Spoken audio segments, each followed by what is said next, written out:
What's up, everyone? Welcome to Program Your Remote. Today we're going to be looking at a GM ignition key programming procedure. This particular procedure fits many different vehicles. If you're unsure what procedure your vehicle takes, you can visit our website, programautokeys.com. So a couple things before we get into it. The first thing is this procedure is going to be if you've lost all the keys for your vehicle.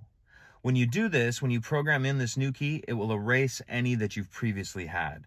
So this is going to be for all keys lost. If you need to just add a key without erasing your old ones, we've actually done that video before, and I'll put that the first link in the description box of the video. So we got that covered. The next thing we need to do is make sure we have our blade cut. This is a new key, unprogrammed, but you need to have the blade cut. Your two options for that are going to be a dealership or an automotive locksmith. So once we have those two things, the third thing being, you need to allot yourself about 30 minutes. This is a timed procedure. It's going to take you probably 30 to 35 minutes. So just make sure you have enough time before you start. So I think that should do it. Once we have ourselves to that point where we have our new unprogrammed key with the blade cut, we can get into the next step. Okay, so now we're ready to get started.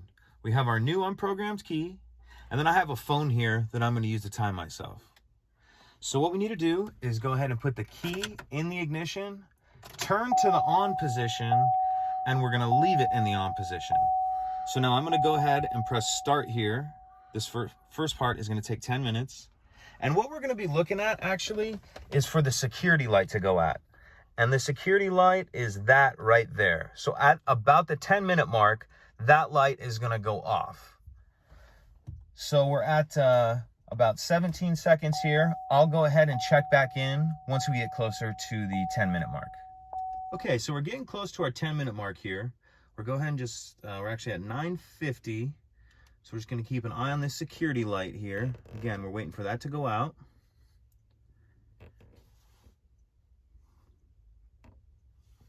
As you saw there, it just turned off.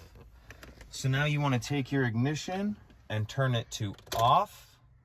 You're going to turn it back to on, leave back on, and we're going to do the exact same thing. We'll go ahead and reset our timer, and we'll see you in another 10 minutes.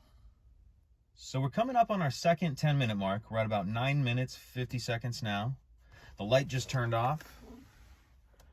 So we're going to turn it to off, turn back to on, and we need to do it one more time. Reset our timer. And we'll see you in 10 minutes.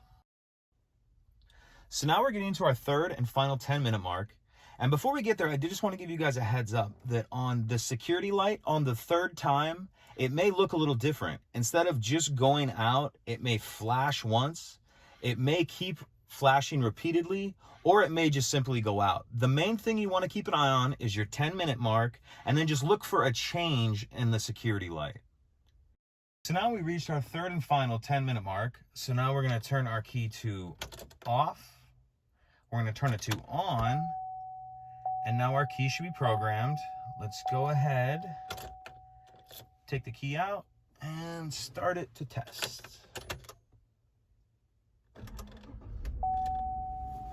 And you kind of notice there, I've noticed when you first program in the new key, you almost have to start it, it feels like, for an extra second or two. Hold it cranked forward.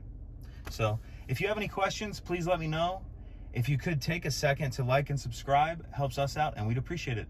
Thank you.